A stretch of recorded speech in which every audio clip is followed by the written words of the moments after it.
I'm glad you guys made it back today. Pastor Mark Stuenzi is speaking to us again. Mark's been a friend for a number of years. I mentioned yesterday that Mark leads Parker Hill Church here in town, and he's led them to do some things that are really cool. A little over a year ago, maybe it was last spring, I've lost track of the diapers. Is that last spring or a year ago? Last spring. Yeah, when you get in a difficult situation and you don't have a group of people like this who are watching out for you and caring for you, life can be terrifying. And you go to shelters we have around here for people who need to be there because where else it's not safe. And so Parker Hill Church decided to give some diapers to these shelters to make sure that when people who were extremely needy came, they'd be able to take care of their kids. And Mark, I'm trying to remember what the initial goal was for those diapers. Do you remember? 100,000. Okay. And how many did you wind up with? 2 years ago we did that. They were like 400,000 this year. 1 million. Okay. I mean, P&G got involved with this. Parker is partnering with the community. Backpacks full of school supplies for kids who wouldn't have one otherwise. And then Night to Shine from the Tebow Foundation. So it's a privilege for us to have a guy here with the pastoral vision that Mark has, but he would just say, "Oh, Jim, shut up." So come on up on stage.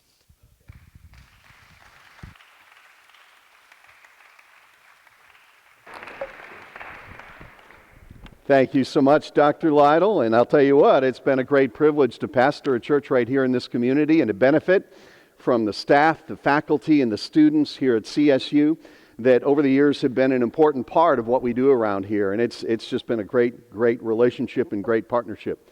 Hey, great to be back here with you guys this morning, and today I want to talk about our calling as followers of Christ and how there is sometimes a disconnect between who we are called to be and how we actually live.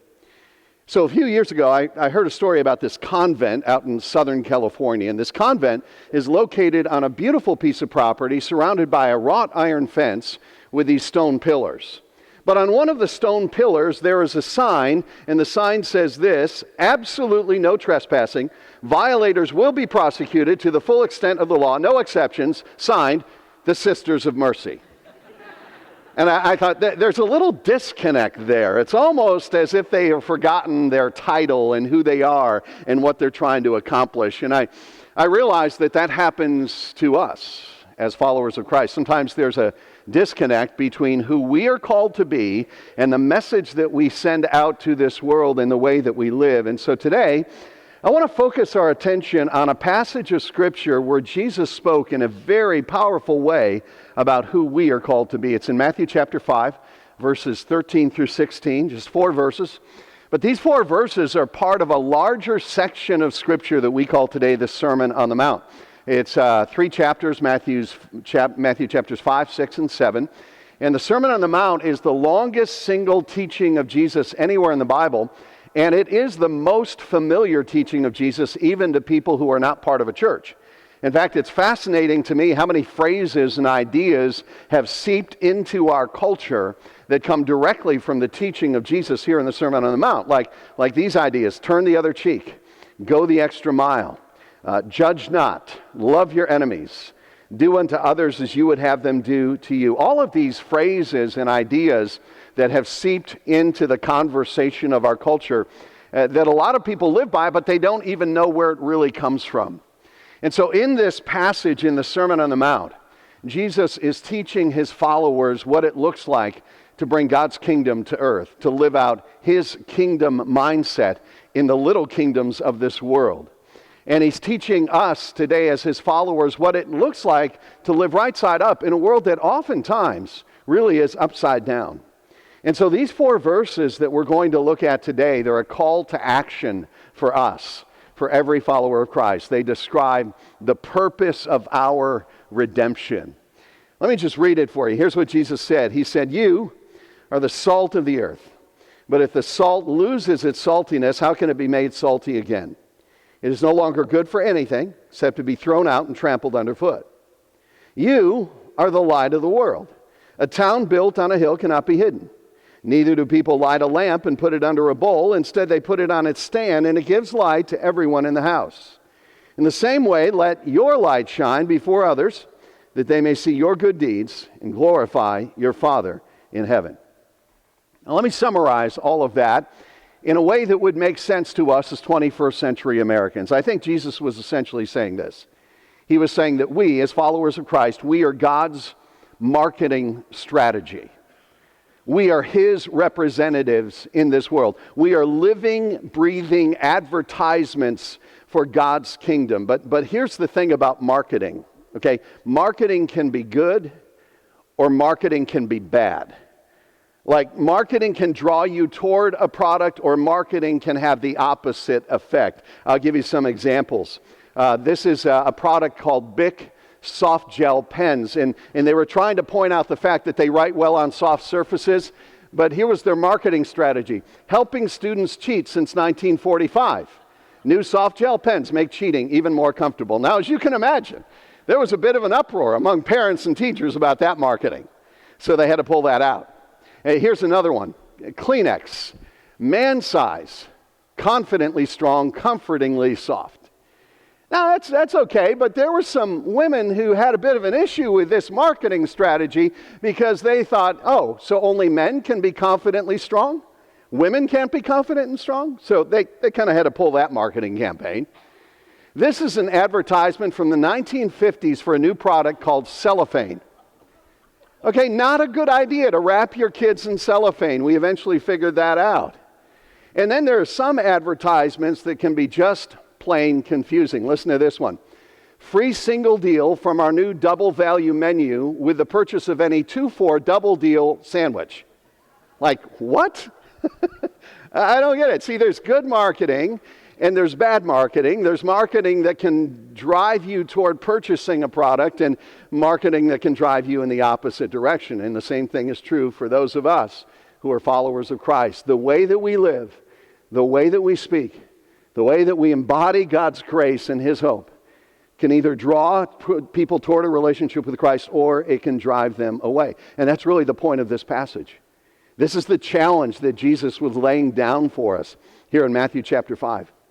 And He uses these two ordinary, everyday, timeless objects to describe the purpose that we have been given in this world. In verse 13, He says, you are the salt of the earth.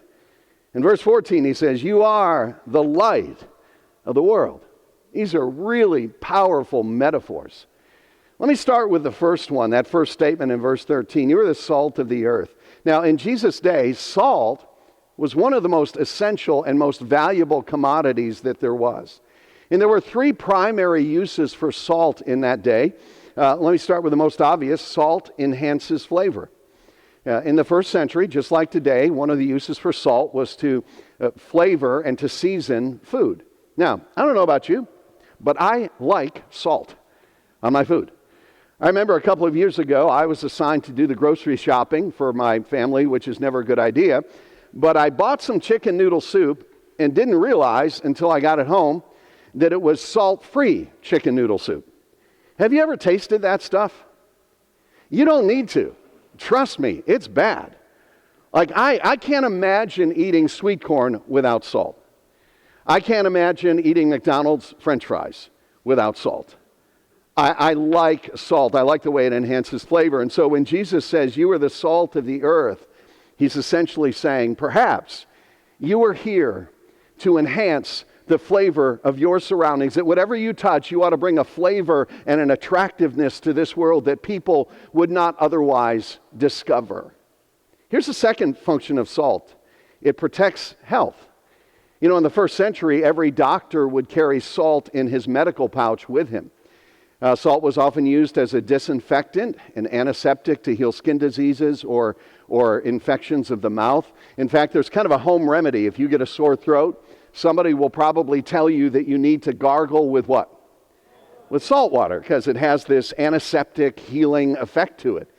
And inside our body, salt is what regulates things like blood pressure and fluid volume. If you don't have enough salt in your diet, your blood won't circulate, your muscles won't contract, your heart won't even beat. And so salt really is essential to health. And so perhaps Jesus was saying, when He said you are the salt of the earth, perhaps He was saying Your job is to bring healing and health and to restore the brokenness of this world in which you find yourselves. Then there's this third function of salt. And this is one that's not true today, but was very true and was, in many cases, the most important use of salt in the first century. It was used to prevent decay. Because in those days, there was no refrigeration. And you didn't buy your food in vacuum-packed jars or in cans. And so there was really no way to prevent food from spoiling except to use salt, and especially for meat. And what they would do is they would take meat and they would soak it in a salt solution, and the salt would infiltrate the fibers of the meat and kill the bacteria. And you could preserve meat for 3 to 4 months just by using salt. And so when Jesus says, you are the salt of the earth, I think he's calling us to be this preserving influence in our culture, to live out the values of God's kingdom in such a way that we slow down the decay all around us. Jesus says, you are the salt of the earth. Salt enhances flavor. It protects health. It prevents decay. Now here's what's interesting to me. Because of these things, salt, throughout much of human history, was one of the most valuable commodities that there was. Now, we don't understand this because today salt is something that we take for granted. It's really cheap. It's readily available. You get it in little packets at McDonald's. They don't even charge you for it like they do with the dipping sauces, which really ticks me off. But that's another message for another time. But the salt is free. So we don't realize that salt throughout much of human history was a very, very valuable commodity. In fact, I'll give you some examples of the value of salt. In 300 BC, the first Roman road was built. It was called the Via Salaria. Do you know what that road was used for? It was used to transport salt to Rome, the capital city of the Roman Empire. The very first road that they built was a road to be able to transport salt because it was that important. In fact, in the Roman Empire, Roman soldiers would often receive a part of their pay in salt. That's where we get the word salary. And that's where we get the phrase, he's not worth his salt. In other words, he's not worth what he's being paid to do his job. And so salt was a very valuable commodity. And not just in BC, but listen to this, 1785 in England, approximately 10,000 people were arrested for salt smuggling in 1 year. Like, can you imagine that? You're sitting in jail and there's some other guy next to you. What are you in for? Salt smuggling. Yeah, me too. Like it was that valuable that people would actually smuggle it. And then in 1864, the Union Army fought a bloody battle to capture Saltville, Virginia. Guess what they had in Saltville, Virginia? Salt works. That was the main supplier of salt for the Confederate Army. And so hundreds of soldiers lost their lives to capture Saltville, Virginia. See, salt throughout history is one of the most valuable commodities that there is. And so when Jesus chooses this word to describe his followers, he was saying this: you are the most valuable commodity in this world. Without you, this world would be hopeless, which must have been tremendously encouraging to the people that Jesus was speaking to that day. Because think about the kind of people who followed Jesus in the first century. They were not the educated, the connected, the wealthy, the powerful people of his day. By and large, they were tax collectors and fishermen and outcasts and nobodies. I mean, they were people with sketchy histories and significant problems. And Jesus turns to them and he says, you are the salt of the earth. Which reminds me of something.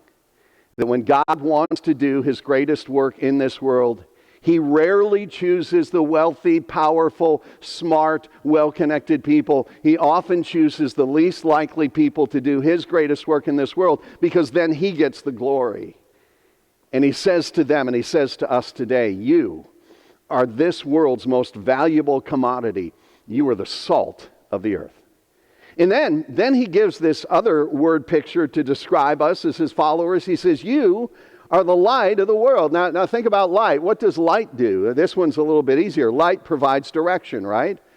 A lighthouse gives direction to a ship in the ocean so that it does not destroy itself on the rocks. Runway lights guide a pilot safely to land on a runway, light provides direction. Secondly, light gives light.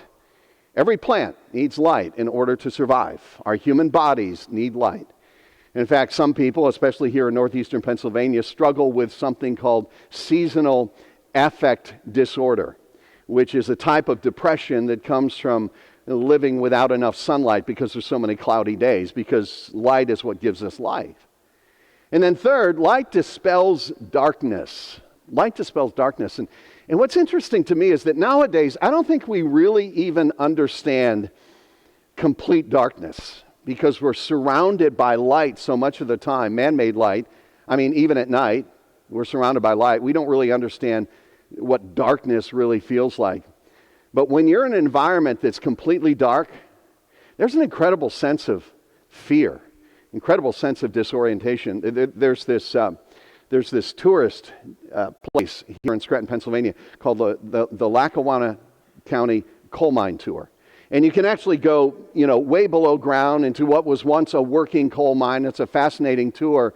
My wife Debbie and I toured the coal mine when we were dating like 30 years ago. But there's this one part in the tour, and they still do this, where the tour guide will shut off all the electric lights in the mine. Which is not a bad thing if you're dating.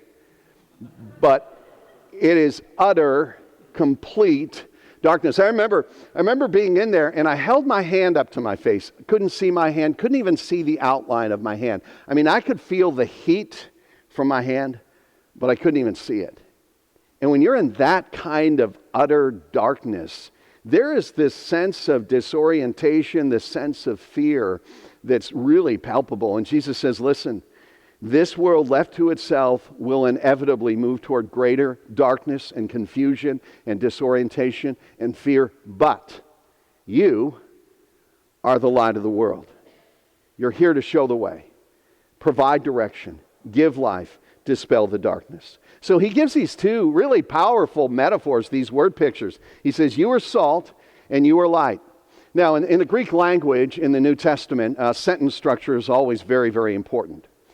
And in the original Greek language, the sentence structure is such that the word you is in what's called the emphatic position, which means it could be translated this way: you and you alone are the salt of the earth. You and you alone are the light of the world. In other words, if you're not shining, the world will have no light. If you lose your distinctiveness, your flavor, the world will have no salt. It's you and you alone. He didn't say the government is the light of the world and the salt of the earth.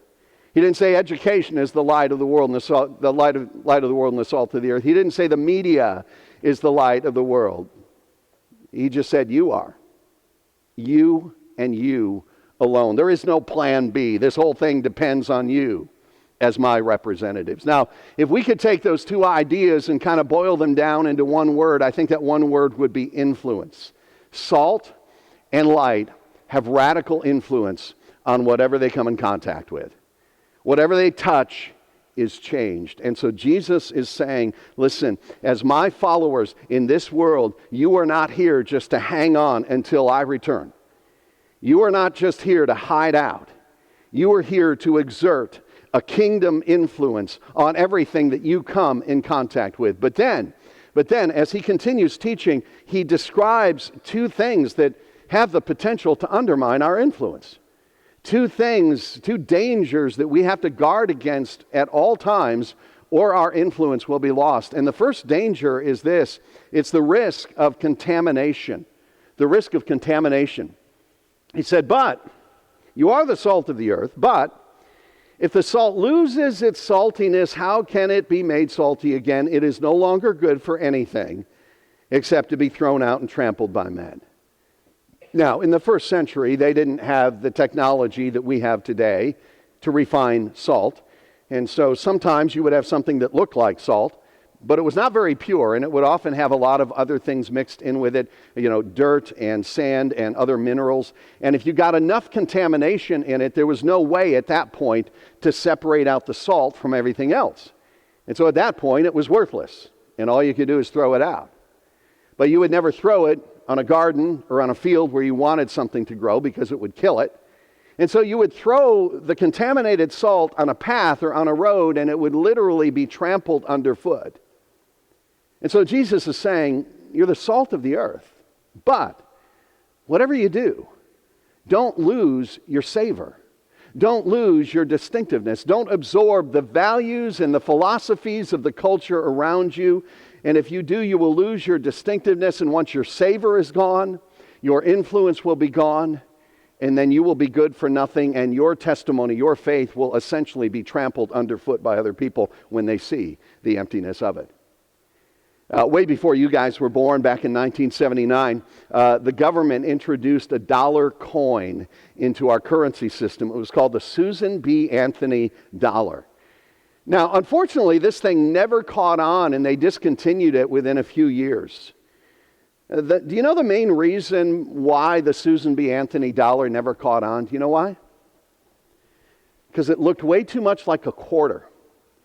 And people got frustrated with it because they were always having to look at it closely and sort through their change and figure out, now, is this thing $1 or is this thing a quarter? And because it was so confusing, even though it was worth $1, it looked like a quarter, people didn't want to be bothered with it. And here's one of the great problems, I think, in the church today and Christianity today at large. I think we have too many Christians who are very valuable in the eyes of God. They have been redeemed, but because of the way that they live, the world looks at them and all they see is chump change. And they say, I don't want to be bothered with that. I can't tell you from anybody else. I can't see the distinctiveness, so I'm not sure why I would even want to put you into circulation in my life. Jesus said, there's a risk here, and it's the risk of contamination. You just absorb everything around you. You just look like everybody else and talk like everybody else and live like everybody else. And then that salt will no longer do any good. But then he talks about a second risk as well, and that's the risk of isolation. Because in verse 14 he said, you are the light of the world. But obviously, if light's going to do any good, it's got to be someplace where people can see it, right? So he goes on to say this, a city on a hill cannot be hidden. Quite often in those days, for defensive reasons, cities would be built on top of a hill. And if you were traveling at night, you could look across the horizon and you could see that city in a distance, because many cities were built out of limestone, the most common building material in that day, and the moonlight would reflect off of that, and a city on a hill could be seen literally for miles. And Jesus says, you are the light of the world. And as the light of the world, you need to be like that city on a hill. You need to be visible. You need to be standing and shining where the darkness is the greatest in this world. And then he goes on to make the point another way. Verse 15, he says, neither do people light a lamp and put it under a bowl. Instead, they put it on a lampstand, and it gives light to everyone in the house. Now again, we don't really understand this because today, we walk into a room and we flip a light switch and the lights come on. But in those days, most homes could only afford one oil lamp, and so they would be very strategic about it. They would take that one lamp and they would find the best place to put it where it would give light to the largest portion of the house. Usually they would hang it up high and centrally where everyone could see it. And so in verse 16, Jesus says, in the same way, in other words, in the same way as a city on a hill, it's in the same way as a lamp in the home, let your light shine where? Before others. Because in order for light to do any good, it has to come into contact with the darkness. Now notice, Jesus said, you are the light of the world. He did not say you are the light of the church. And I think one of the greatest problems in the church today is the tendency for church people to turn inward and forget about the world outside of our world and to just focus on our relationships within this little circle of Christianity. And so the light becomes hidden. I remember this news story from back when I was a teenager. I don't know why it stuck with me, but it did. It was a news story about this little kid by the name of David Vedder. He was born with a disease that left him without any immune system. And at that time, when he was born in 1971, there was no medical treatment for this, and typically, children born with this would die within a few weeks. But his parents and his doctors decided to try something radical. As soon as he was born, they placed him inside a plastic bubble that was designed by NASA. and it was completely sterile inside. The air was completely filtered, and he lived inside of that bubble 24 hours a day, 7 days a week for his entire life. Never had any contact with any human being outside of that world, aside from being able to see them through the plastic bubble. There was an actual Seinfeld episode about that, but this boy lived in this plastic bubble, but even then, at the age of 12, he caught an illness and he passed away. And I've often thought, that to me is a picture of how many, many Christians today and many, many churches function. We create this spiritual bubble for ourselves where we structure our lives in such a way that the only people that we really interact with are people who think like us and look like us and talk like us. And we never have any real engagement with people outside of our faith system. And I think that just breaks the heart of God. I think that frustrates God at times. I think it'd be kind of like you if you're watching the Philadelphia Eagles play football.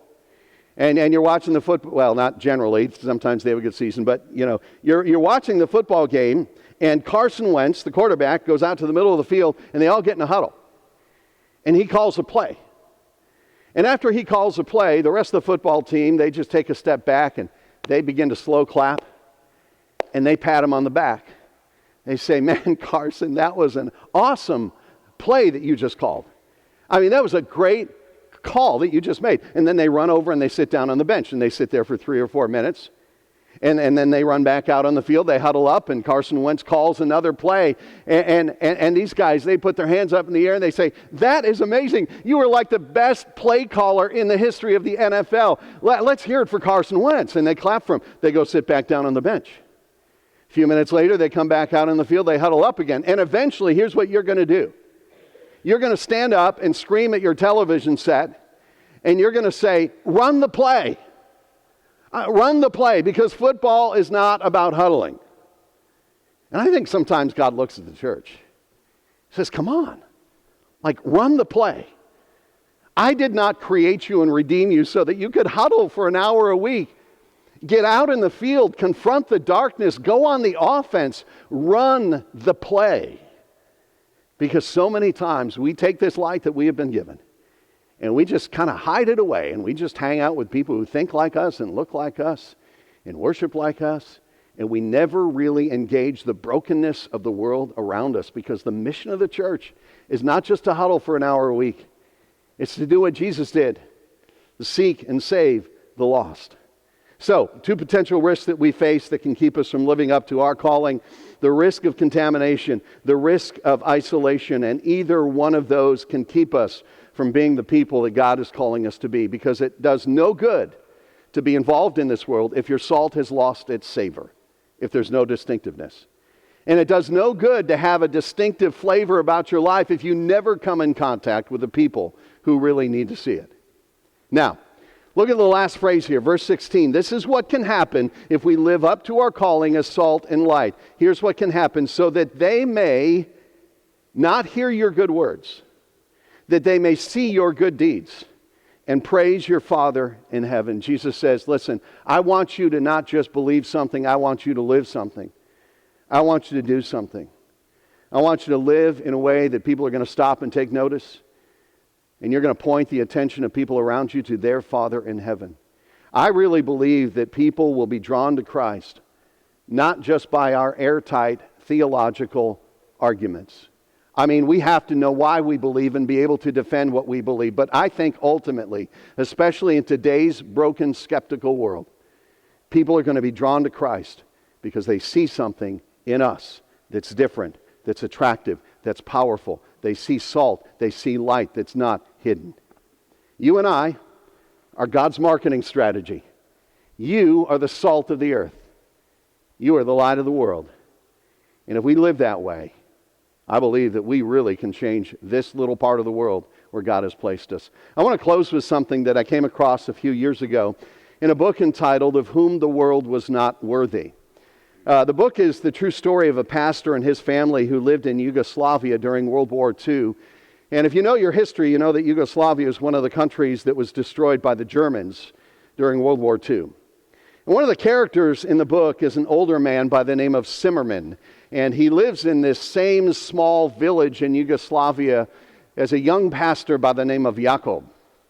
And Zimmerman was bitter and he was angry toward organized religion and toward the church because he felt like they cooperated with the Nazis and they didn't do enough to protect his family. And so Jakob came to him one day and started to talk to him about Christ. And here's what Zimmerman said. He said, "Don't talk to me about Christ." He said, "You see those priests there with all their vestments, all their cloaks, all of the big crosses on their chest? I know what they are really like. Don't tell me about Christ." And Jakob, this young pastor, tried to convince him that it wouldn't be wise to make a decision about Jesus Christ based on those who claim to represent him. So he uses this metaphor. He says, "Zimmerman, can I ask you a question?" He says, "What if I stole your coat and your boots and put them on and broke into a bank and took the money? I was chased by the police, but I outran them. What would you say if the police came knocking on your door and charged you with robbing a bank because they saw your coat?" And Zimmerman said, "Jakob, just leave me alone. I know what you're driving at. I don't want to get into this discussion." So Jakob left. But he came back every few months. He would come back to visit with this old man, to talk with him, to encourage his friend. And then one day, this old man, Zimmerman, got down on his knees and he gave his life to Christ. And as he wiped the tears away, he looked up at this young pastor and he said this. He said, "Jakob, thank you for being in my life. You wear his coat very well." My prayer for you, my prayer for me, my prayer for all of us is that we would simply wear his coat very well.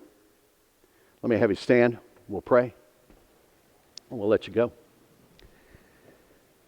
God, as followers of Christ, as people who've embraced history's ultimate sacrifice, as your Son gave his life on a Roman cross and left behind an empty tomb, I pray that we would be motivated by gratitude to live the lives that we are called to live lives of distinctiveness, lives that are attractive and beautiful to people in this world, to live out our faith in a way that people could see it, that we won't keep it hidden, that we will love people and meet them where they are as Jesus did.